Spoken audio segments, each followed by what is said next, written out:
Vu d'en haut, c'est déjà très beau, mais nous, on va aller admirer ce paysage d'encore plus haut. Et pour ça, on va embarquer à bord de cette ULM.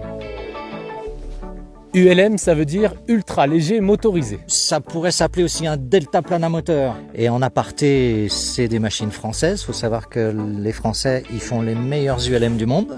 Là, vous allez faire tout à la main. Tu as l'aile dans les mains directement, donc ça donne une sensation un peu très directe de pilotage. On peut assez vite avoir l'impression qu'on a des plumes au bout des bras.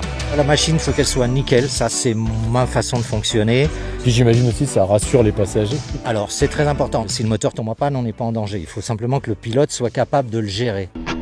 Pareil pour le décollage. Et allez, on décolle, on est parti.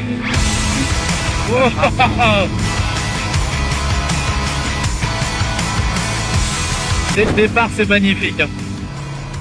On a une sensation de liberté immédiate. On a l'impression là qu'on est tout seul dans la montagne et qu'elle nous appartient presque. Moi, ça fait plus de 40 ans que je fais ce métier-là et ça me le fait encore tout le temps. On est proche des montagnes, on a l'impression qu'on va presque pouvoir les toucher de la main. On va même se rapprocher encore un petit peu. Waouh! Bienvenue chez les oiseaux, Jérémy.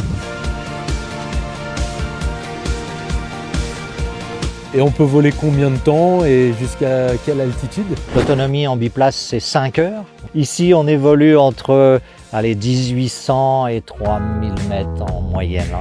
Ce qui est extraordinaire, c'est qu'on se rend compte à la fois de la beauté et du côté sauvage de la montagne. Complètement. On peut croiser que des charbons ici, c'est tout. Je vous présente Lucas, mon collègue, qui est en train de nous filmer. Si tu regardes bien les deux petites montagnes côte à côte au fond à gauche là-bas, derrière c'est l'Italie, on vole, on est vraiment juste à côté. Ça vous arrive d'être appelé par les secours? Dans les avalanches, on peut aller voir sur site, compte les nombres de traces qu'il y a en amont de l'avalanche et les traces qu'il y a en aval. S'il y a le même nombre, on est tranquille, il n'y a personne dedans. Les avalanches, c'est les 15 premières minutes qui sont essentielles.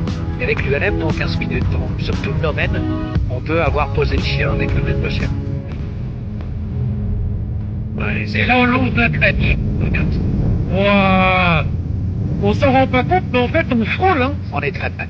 Mais on n'est pas en danger, parce que à la bonne vitesse. Il y a une sensation de glisse incroyable. C'est exactement ça. Allez! L'instant, on regarde bien. C'est maintenant. Wow.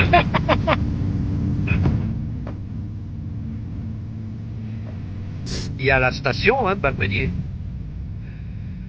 Le halo de Brocken, alors c'est une diffraction de la lumière qui est créée par l'ULM, et donc on voit sur le nuage l'ombre, et autour de l'ombre on voit un arc-en-ciel qui est circulaire. Les vols durent en moyenne 15 minutes. Avant de vous quitter, je vous laisse profiter encore un petit peu de la vue.